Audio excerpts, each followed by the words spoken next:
How you guys doing? Welcome to the BeYOU podcast. I'm here with Nick Ruiz. He is actually a very unique real estate entrepreneur. He lives the life that a lot of entrepreneurs strive for.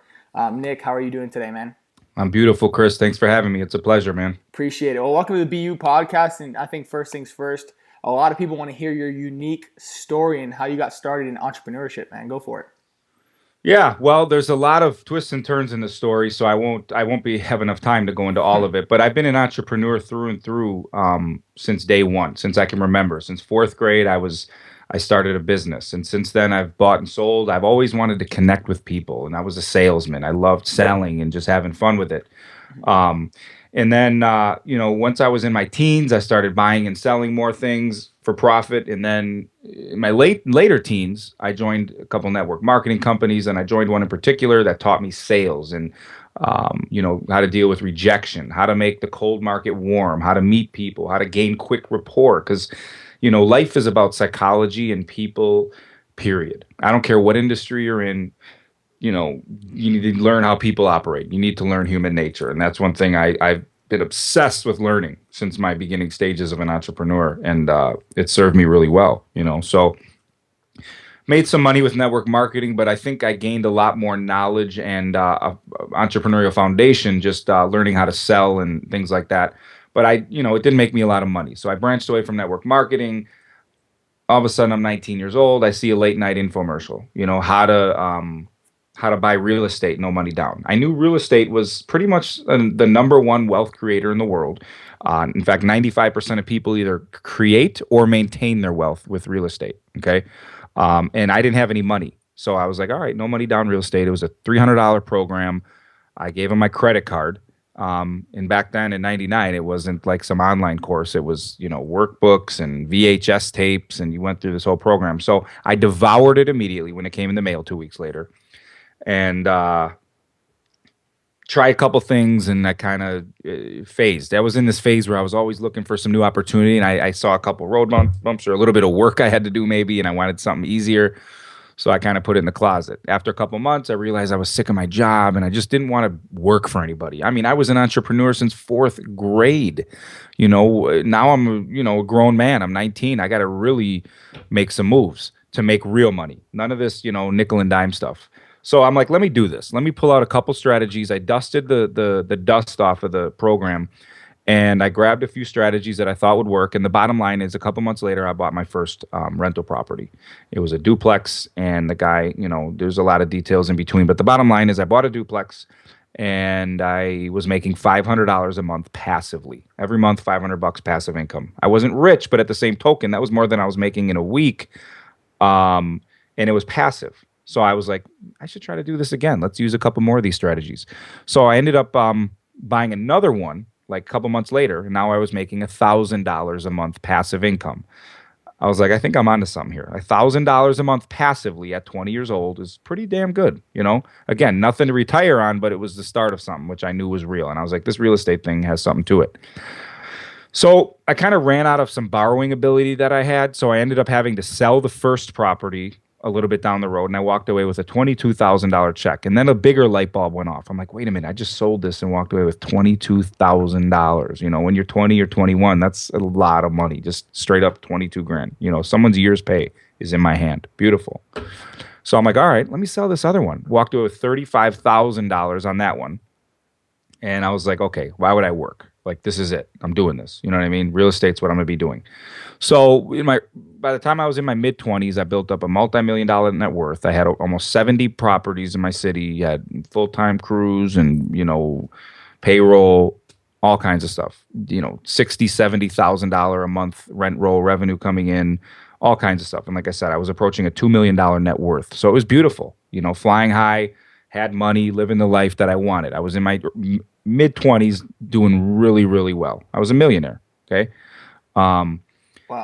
So yeah, that was fun. I enjoyed it. Lots of headaches, but what I learned in that time, and we'll go into some downfalls, but what I learned in that time was just I managed a lot of people. I was managing grown men in my early 20s, construction sites, and I just learned so much, so much invaluable things. It's unbelievable, and I enjoyed every second of it. Okay, I don't know how old a lot of people are listening, but the bottom line is some of you may know about this, some of you may not. But in 2008, which is now 7 years ago, we had the biggest pretty much collapse, financial collapse since the Great Depression in American history.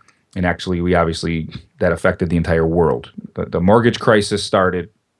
Um, the banks, people were going belly up left and right. Banks from the 1800s were going out of business. These are Right. banks around for over 100 years that closed their doors. That's the gravity of what happened in 2008.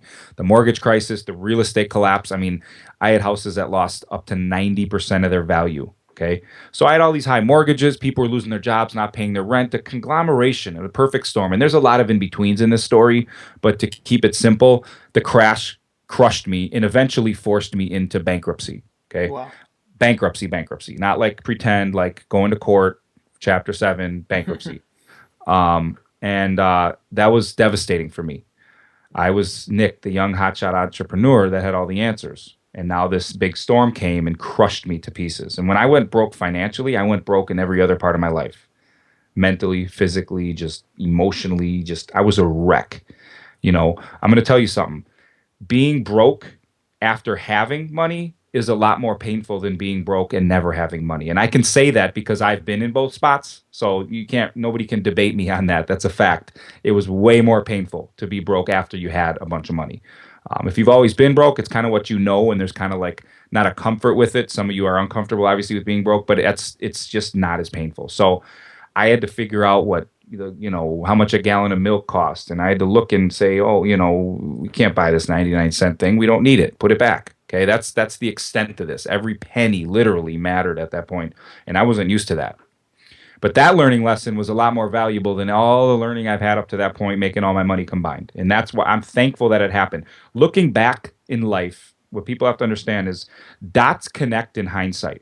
When you're in the middle of it or projecting forward, the dots usually don't connect, and that's fine. But as you look back, and everyone listening here can start to look back at their life, and they'll see that all these miscellaneous dots and points in their timeline connect very well. When I was in the middle of that storm, the bankruptcy, the going broke, the misery, just all depressed, everything you can imagine, every negative emotion I was experiencing, I hated it. And listen, I was a Tony Robbins guy since I was 15 years old. I listened to all the stuff, read all the books. I'm an obsessive learner, especially when it comes to self-improvement, because I'm always looking to improve. I believe if you're not improving, you're deproving, if that's a word. Okay. There's no steady pace. You're doing one or the other. You're growing or dying. Exactly. Okay. But the point is, as much as I knew about how to actually operate in adversity, and especially in this was extreme adversity, there's no way to truly prepare for it. I don't care how many books you read. When you get whacked in the face with something this extreme, you just aren't prepared. You're in the middle of a storm, and as much as you know about how to get out of it, it's still hard. Okay. Fortunately, I think I did have enough of a foundation to not let this depression and this downfall last that long, because I immediately got back out of it. But again, the dots connected. I call it a super experience. See, when people get older, they gain wisdom, not intelligence, wisdom. Wisdom's a different story. And that's why old people have wisdom. When you sit down with some old guy who's 80 years old and has lived a life, whatever life he lived, he has things to tell you that you can't learn out of a book. That's life experiences. So for those of you going through big storms, and maybe it's divorce, it's bankruptcy, or whatever it may be, those, I call them super experiences. And I can only call it that because it was from my personal experience. It packed like 2 decades worth of experience into one event. So I got a lot wiser, sharper as an entrepreneur and as a person. It expanded my peripheral as an entrepreneur. I see things in a totally different perspective that I never would have learned. I treat people differently. I see things with people differently. And it can't be gained out of books or reading or any of that kind of stuff. This is only life experience stuff. So it was a super experience. I'm actually thankful. The bankruptcy is the greatest thing that happened to me for many reasons. And it sounds crazy to hear. It used to sound crazy to say, but it's just a fact. Like what I've learned and that was necessary to get me to where I am today. And again, I wouldn't be the entrepreneur or person on a personal level that I was without it. So I bounced back. I immediately, after a few months, started, after I got over myself and got over my depression, stopped the pity party, which, again, it could have went on longer. I stopped it, but it was miserable. I played the part of a pity party, whatever. Right. And then I immediately took some action. I was like, I know this. I know how to create wealth. Like, what the hell? Like, what am I doing here? Like, what? Nick, stop it. Stop crying. Stop it. You know what to do. And I did a deal. Okay. Then I did another deal and I rolled profits in and grew and grew and grew and scaled. And now I'm back completely financial independent to the point where I'm teaching people how to do this business, the single family triad, I call it. It's all single families, but I don't care what industry you're in. Um, this is all the principles are universal here. Um, Storms are necessary for growth. I feel that, and if you look at most millionaires, most of them have filed bankruptcy at least once in their lifetime. Okay, it's the learning curve that kicks them 20 years ahead. Like I said, the super experience. It gives you a learning curve that is impossible to gain any other way. And and I've proven the common scenario that wealth is a mindset. Okay, I came from nothing the first time. I came from bankruptcy the second time. I guarantee you the majority of you listening are in better shoes than bankruptcy because bankruptcy is negative. So if you're at zero, you're ahead of where I was, which proves that there aren't any excuses. Okay, I crushed all those with my story, I know for a fact. So wherever you're at, you definitely can go up. And even if you're at bankruptcy, again, wealth is a mindset. And as soon as I shifted my mindset after that crazy, depressing time, the wealth started happening again. So there's still in betweens. I tried to keep it semi slim here, Chris, but there's a lot going on. Well, obviously, I mean that's a crazy story on how you obviously you got a lot of wealth. You made a lot of money and then lost it, and then now look at you better. And to be honest, I think that's what happens with a lot of entrepreneurs. When you said it, I think the reason why a lot of entrepreneurs, they have these crazy stories of filing bankruptcy and then making millions is because they tasted it before and they knew that they did it. And if they did it once, they could easily do it again. I think that's exactly what you did, and that learning experience was crazy. Now, Yeah. what was the defining moment where you were like, I'm done with this? Like, when you stopped the pity party and you were just like, I'm done with this. I need to start taking, control of my life and get it back on track. Well, I knew the pain. I knew it's like I'm not going to get a job. I've been an entrepreneur for this long, and what I wanted to touch on, which kind of coincides with your question, is the fact that the reason you hear so many rags to riches stories is because rags motivate. Okay, I went down to rags, and I was forced to take massive action. I had a family. I mean, I have kids. I had one child at the time, or two, whatever, about that point. I'm trying to figure out exactly what it was, but the point is, I had a family. Okay, and I was forced into action. Human beings take action when they're forced to. That's just how humans work. We are the carrot and stick psychology to this day, which has been wired into us for thousands of years. Pain and pleasure, the Tony Robbins 101, right? Right. And pain motivates a lot better than gaining pleasure does. Putting the picture of the Ferrari on your wall and looking at it every morning, that doesn't do it for me. The pain of not doing it is what creates. So the defining moment was it just after a while, I'm like, I got to do something here. I got to take action. I know what to do. And I just said, I'm going to do it. I was backed up into a corner where I had to take action. And again, when you're backed into a corner, that's when people do take the most action, and it forces you out of painful scenarios. And I was in such severe pain that a change was mandatory, and it was needed immediately. Right. Yeah, your back was against the wall. Now, do you have any mentors in this space? Or obviously, you spoke about Tony Robbins. I mean, it doesn't have to be a physical mentor, maybe a book, or maybe someone like Tony Robbins. Was there anyone else that you took advice from? Well, I took advice from some local guys that have been doing this a lot longer than I have early on in the game, and then I developed my own strategies and kind of branched out. But yeah, I think it's important to have someone guiding you. And I did a lot of reading and a obsessive amount of reading and listening to. Again, I'm always looking to improve all aspects of my life, and I think that was a foundation for allowing me to wake up and realize that everything's in your mind. Wherever you are is because of things that happened in your mind yesterday. Where you're going to be tomorrow is where your mind's at right now. So, thankfully I had that concept because many people don't understand that concept and they think life is life and your destiny's here and you just, all the moves that are made are already predetermined. I just thank God I didn't have that philosophy, and that's where some mentorship, maybe not personally mentorship, but again, all the reading and learning that I have done was the foundation of a lot of my mentorship. So obviously, I mean, I think you agree that personal development is huge, especially for an entrepreneur or someone getting started, right? Huge doesn't describe it. In fact, huge isn't even the right word for personal development, because when you're learning personal development, you're slowly climbing, and the second you stop, the collapse is always worse. Look at the curve of any graph in any industry. Look at every stock curve. takes forever to climb up, but boop, that stock can Mm-hmm. crash in a tenth of the time it took to climb. So, the growth curve is the same way. You can grow, grow, grow, grow, grow. You do these personal improvement, and then you stop and you get around the wrong idiot or negative people for a second. You can lose a lot of ground quickly. So it's actually mandatory to succeed as an entrepreneur, to improve yourself mentally, physically, psychologically. It's beyond mandatory. Right, right. So, I mean, I just want to ask you this question. What's your definition of an entrepreneur? What's my definition of an entrepreneur? An entrepreneur, to put it plainly, for the most part, they turn the invisible visible. I mean, and that sounds kind of weird and cliche-ish, but they see things other people don't, and then they create it and make it a reality. Yeah. Whether it be a product, a service, whatever it is. Okay, I don't care what you're doing. They see an end game that no one else can see, and then they take massive action and achieve it. Wow. No, I mean, that was a great that was a great answer Yeah. to that. Now, everyone, I mean, not everyone, a lot of people, they think they have to work the 9 to 5 job in order to get what they want, and some people, want to become an entrepreneur. I call them entrepreneurs, where they talk about it, talk about it, talk about it, but really don't do it.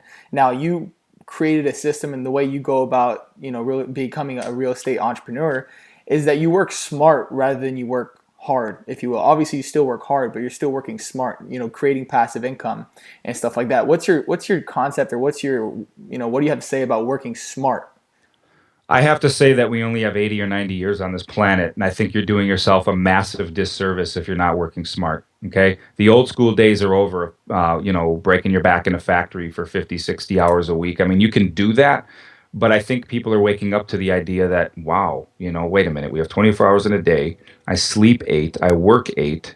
So 2/3 of my life are doing things that don't involve me doing what I want to do. That's a problem. So if I live till 75 years old, only 25 of those hard years are doing what I actually want to do. To me, that scares me.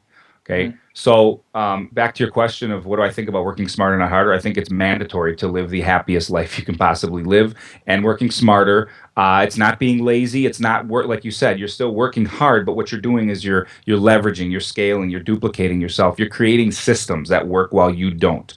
Because again, the classic trading hours for dollars thing is cool, and you can charge hundreds of dollars an hour, and you're making good money. But at the end of the day, if you're tying up all your time working, what's really most important? And to me, it's family and traveling and enjoying my life. Okay, spending time with my kids. You only have 80 to 90 years, so that's my direct answer to why you need to work smarter and not harder. Life's way too short to break your back. I agree. Period. Yeah, I agree 100%.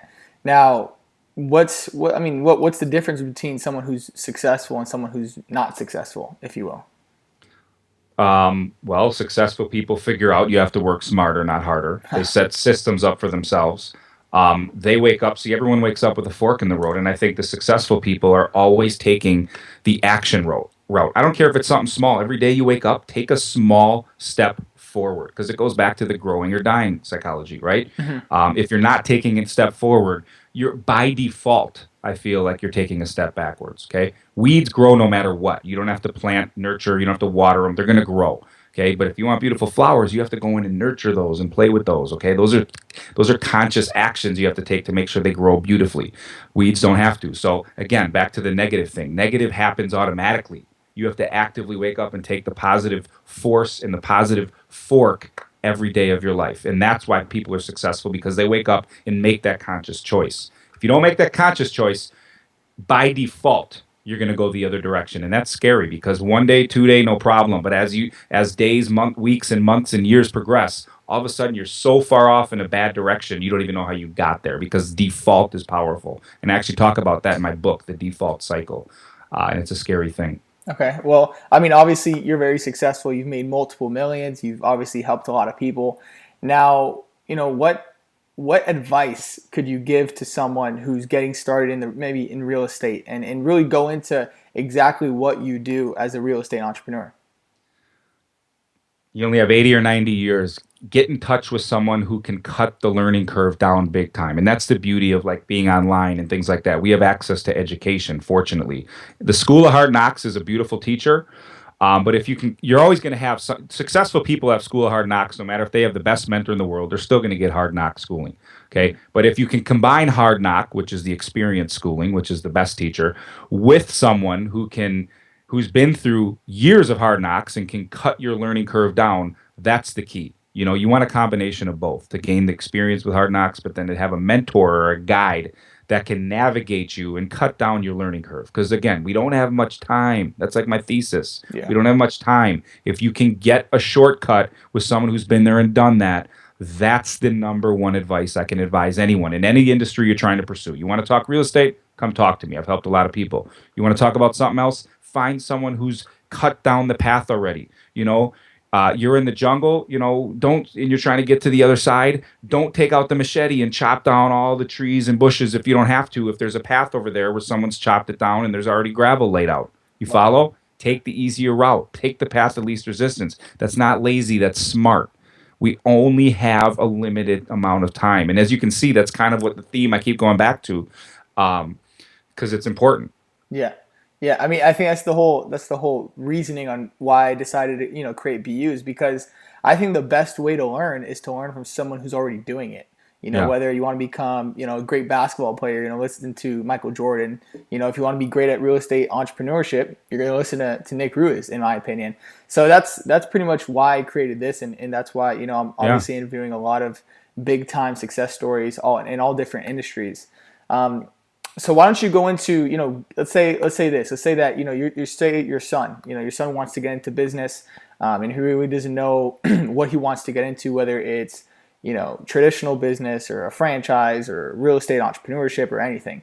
What was the best advice that you can give him to change his life in order to direct him in the right way? I know you just went into, obviously taking advice from the people getting the results.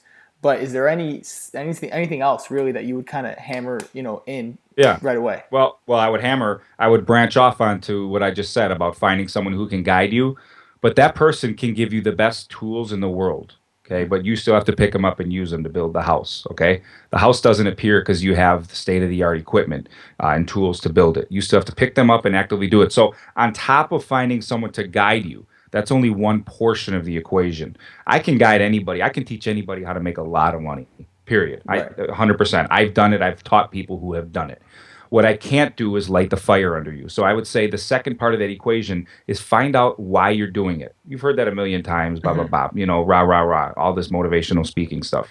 But I'm saying on a straight up core level, like understand how painful life can be without making your moves. Okay. When you're 80 years old, you're going to look back and think about all the things you didn't do, not all the regrets you did do. Okay.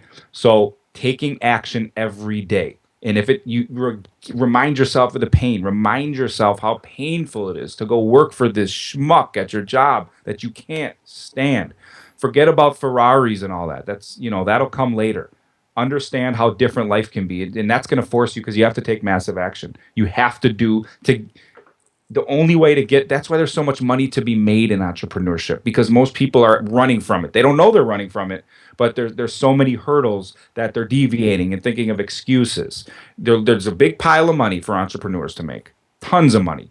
And there always will be, because most people aren't going to be able to do what it takes to get there. So the guys that force themselves to jump over all those hurdles, boom, there's the money. Wow. Okay, definitely. Now let's get into your book, and obviously, the different products you have in your website, alphahomeflipping.com. Why don't you go into exactly what each of those can provide, a service for any of the viewers or listeners? Sure. Well, I will say I teach a unique philosophy called the single family triad. It's my thing. That's what I teach. I do all single families. That's what I teach. There's three facets to single family real estate entrepreneurship. And if you've noticed, I haven't said real estate investing once, because the way I approach it is entrepreneurially, not investing. And there's a lot of profound shifts that are involved there that you may not know about. Okay. So the triad works where there's part one is wholesaling homes. This is where you're flipping homes that you don't even own. You don't need cash. You don't need credit. Okay. And you can learn about that through some of the things I'm about to tell you, but you're flipping homes you don't own, and some of the profits can be $5, $8, $10, $12, $15,000, and you need zero capital or credit to do it. Then there's rehabbing and selling, part two. That's where you're buying homes, you're fixing them, you're selling them. You see the TV shows; they're all most of that stuff is BS, but the concept is where you buy a house for 100, you stick 50 into it and you sell it for 2.25. You make yourself 40, 50, 60 grand, whatever it is, right? Then the third part is rentals for the passive income and the long-term wealth creation. So you put all these things together, you have a money-making machine that can make you millions and millions and millions of dollars, okay? You can grow it to your wildest dreams.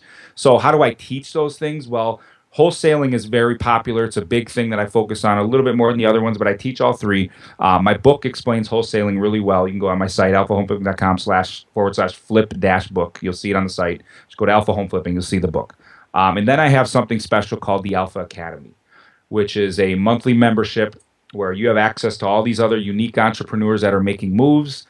And you also are peeking behind the scenes. There's a lot of ways to learn in life, but being over the shoulder of the guy doing it is really crucial. And that's what I show people. I show them my phone calls, my deals, how I'm doing things, along with teaching lessons. So you get like video module teaching lessons, along with this is exactly how Nick does it. And you get the forum in the private community. So you add all those things together. It's a dynamite learning environment. People, my members, go nuts for the content. They are obsessed with it. It's just really cool. And again, you'll see the academy once you go to alphahomeflipping.com. That's my main hub. And then I heard you heard about the book Alpha Academy. I have a couple other ways to learn too, but those are the main things that will get you started ASAP. Okay, appreciate it. Well, guys, Nick Ruiz, alphahomeflipping.com, real estate entrepreneur, and obviously a lot of great content on today's interview. Nick, I appreciate you being on our podcast today, and congrats on all your success. And obviously, I'm looking forward to see a lot more success from you, man. All right, Chris. Thanks, brother. It was a pleasure.